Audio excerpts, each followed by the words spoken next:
J'ai fait un Erasmus en Géorgie et j'ai eu envie de recommencer. Du coup me voici ici, en Crète. Et c'est plutôt sympa. Ces dernières semaines, je me suis creusé la tête pour trouver une idée de vidéo sur un objet qui venait de Crète. Et j'ai finalement trouvé un objet assez différent qui pose pas mal de problèmes avec les historiens. J'ai nommé le disque de Phaistos.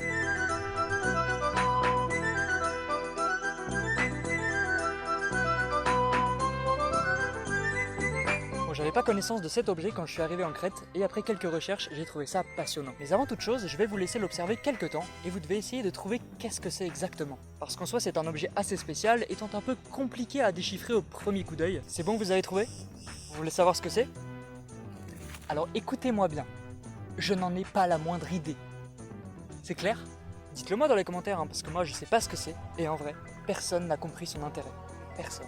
Ok, on va reprendre depuis le début. Le disque de Phaistos s'appelle comme ça car il a été retrouvé dans la ville de Phaistos, dans le sud de la Crète. Il y a plus d'un siècle, des fouilles ont été effectuées dans le palais minoen de cette ville et on y a retrouvé un petit disque en argile. C'était la grande époque des fouilles archéologiques en Crète. Ce disque est un peu vieux, presque aussi vieux que Michel Drucker, ayant environ 37 siècles. Ouais, ça fait beaucoup. Il fait partie de la période minoenne qui s'étale de moins 2700 à moins 1200 et qui est très riche historiquement. Référence à Minos, le Minotaure. Vous savez, le Minotaure des machines de Toulouse. Allez voir ma vidéo s'il vous plaît.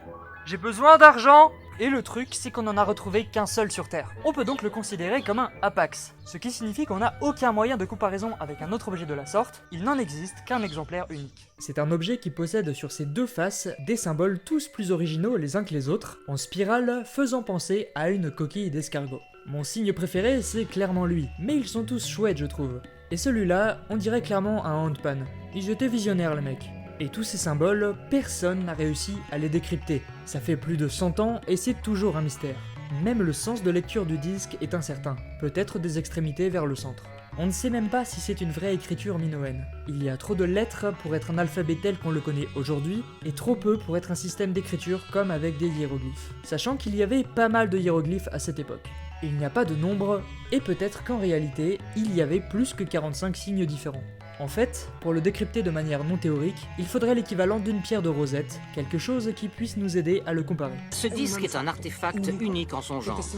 L'écriture qu'il porte ne ressemble à rien de ce qu'on connaît dans le reste de la Crète, ou le bassin méditerranéen oriental. Ok, c'est très bien tout ça, mais en vrai, on n'est pas avancé sur son utilité. Les hypothèses les plus probables avancées sont celles d'un objet qui pourrait être commémoratif, marquer un lieu ou un événement d'une certaine manière, mais bon, j'y crois pas trop. Pourquoi s'emmerder à mettre autant de tout petits signes sur un disque de 16 cm pour ça? Je sais pas. Autre hypothèse, il pourrait être soit une sorte de document diplomatique / registre d'archives, un récit de bataille, un poème, un document astronomique, pourquoi pas, un calendrier. Je sais pas trop si ça colle à 100% à l'objet. Une des options qui me paraît personnellement envisageable est celle d'un objet de culte lié à une religion. Peut-être un hymne lié à un dieu, qui sait. Une autre théorie peut être celle d'un jeu ancien, comme par exemple le jeu de loi. On part des extrémités et on rejoint le centre, hop, mystère résolu.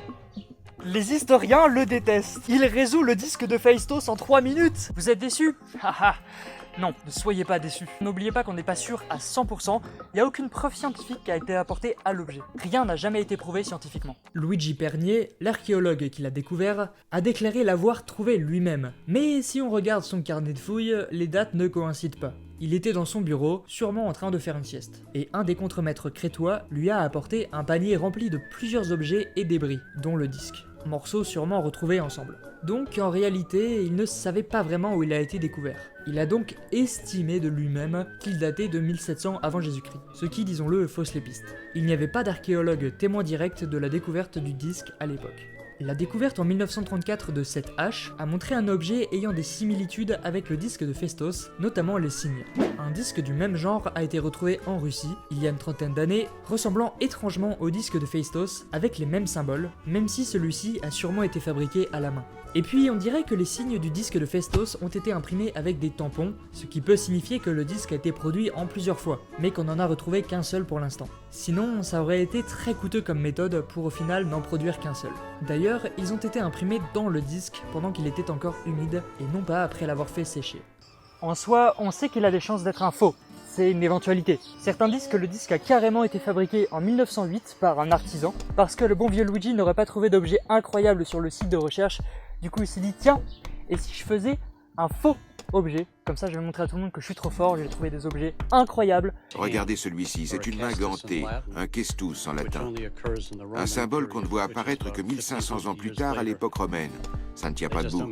Il faut savoir, à l'époque, il y avait un vrai commerce lucratif de répliques d'objets. Pour rappel, c'est compliqué de trouver une date précise à l'objet pour plusieurs raisons. Déjà, sa matière, l'argile. Et deuxième raison, il n'en existe qu'un. Et plus j'avançais dans mes recherches, plus je me rendais compte que tout le monde lui donne une date différente. Mettez-vous d'accord les gars, s'il vous plaît. Je peux donc pas vraiment vous donner une date ultra précise.